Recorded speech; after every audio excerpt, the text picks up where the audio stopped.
سازگار نہیں دیکھے، کبھی بھی ہم نے پرسکون نہیں دیکھے، کبھی بھی ہم نے ایک یکجہتی کا بھرپور اظہار نہیں دیکھا. اس دور میں ضروری ایسا ہوا ہے، اور یہ پہلا بڑا واقعہ ہے جس میں کہ اس کا اظہار ہوا ہے کہ وہ پرانی بات یاد آ گئی، پرانے دور یاد آ گئے، پرانے سول ملٹری ریلیشن شپ یاد آ گئی. تو ورنہ تو جناب نواز شریف کی تو پوری ایک ہسٹری ہے، پوری تاریخ ہے ان کے ہر دور کی. اسی طرح سے پیپلز پارٹی کے ہر دور کی ایک اپنی ہسٹری ہے، اپنی ایک تاریخ ہے. اور یقینی طور پہ یہ جو معاملات رہے ہیں وہ یہ پہلی بار ہے کہ اس معاملے پہ اس طرح سے ایک طرح کی کیفیت پیدا ہوئی ہے، کیونکہ اس طرح کے معاملے میں بھی کیفیت ہو چکی ہے. بینظیر بھٹو صاحبہ نے اپنی دوسری حکومت کے دوران جو ہے وہ سرونٹ جنرل کی بجائے ایک ریٹائرڈ جنرل لیفٹیننٹ جنرل شمس الرحمان کلو کو ڈائریکٹر جنرل ISI بنا دیا تھا، جو کہ ایک اپنی نوعیت کا بڑا غیر معمولی واقعہ تھا پاکستان کی تاریخ کا کہ ایک SS آفیسر جو کہ سرونگ آفیسر نہیں تھے، ان کو وہ ریٹائرڈ آفیسر تھے جنرل کلو، ان کو ISI کا سربراہ بنا دیا تھا. مگر اس کی بھی ایک اپنی ہسٹری ہے، اور وہ ہسٹری یہ ہے کہ وہ ضرور ISI کے سربراہ تو وہ ہو گئے تھے، مگر افسوس کے ساتھ یہ کہنا پڑتا ہے اور واقعات بتا رہے ہیں کہ وہ پھر ISI کی ان پر گرفت اتنی مضبوط، ان کی ISI پہ گرفت اتنی مضبوط نہیں تھی، اور اس کے پھر متعدد ہمیں معلوم ہے کہ صورتحال جو پیدا ہوئی ہے وہ اپنی جگہ ہے. تو یہ واقعات سول ملٹری لیڈرشپ میں ارتعاش کے، اختلاف کے اور اس قسم کے معاملات کے وہ تو ان گنت ہے.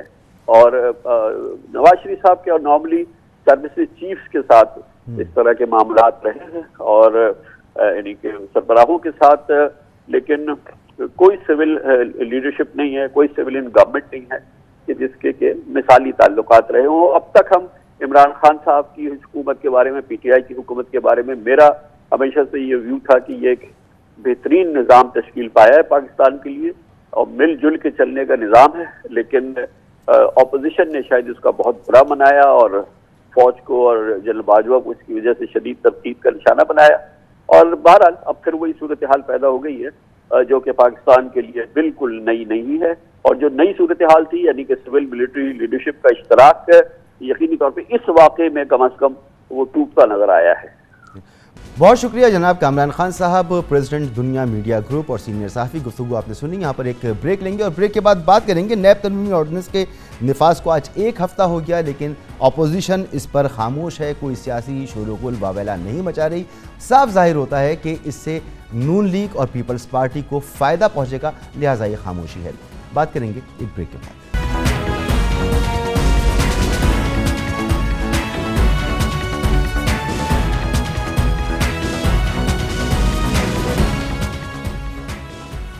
نیب ترمیمی آرڈیننس کے نفاذ کو آج 1 ہفتہ ہو گیا ہے. آرڈیننس کے اجرا کے وقت مسلم لیگ نون اور پیپلز پارٹی سمیت اپوزیشن جماعتوں نے آرڈیننس کی سخت مخالفت کی تھی. Chairman NAB justice Javed Iqbal کی توسیع کے لیے آرڈیننس کو آئین و قانون سے متصادم قرار دیا. احتساب کو جانبدارانہ رخ دینے کے الزامات سامنے آئے تھے، اور نیب آرڈیننس کی ترمیم کو اعلیٰ عدلیہ میں چیلنج کرنے کے بلند و بانگ دعوے کیے گئے تھے. آرڈیننس کے نفاذ کے اگلے ہی دن اپوزیشن کے مبینہ 156 ارکان نے اسپیکر قومی اسمبلی اسد قیصر کو پارلیمانی اجلاس بلانے کی ریکوزیشن بھی پیش کی تھی. تاہم 1 ہفتے بعد تمام قرائن و شواہد سے لگتا ہے کہ اپوزیشن جماعتوں کا شور محض سیاسی واویلا تھا. یہی وجہ ہے کہ نیب آرڈیننس میں ترمیم کے معاملے پر مسلم لیگ نون اور پیپلز پارٹی کی قیادت نے ابھی تک ایک رسمی ملاقات تک نہیں کی ہے.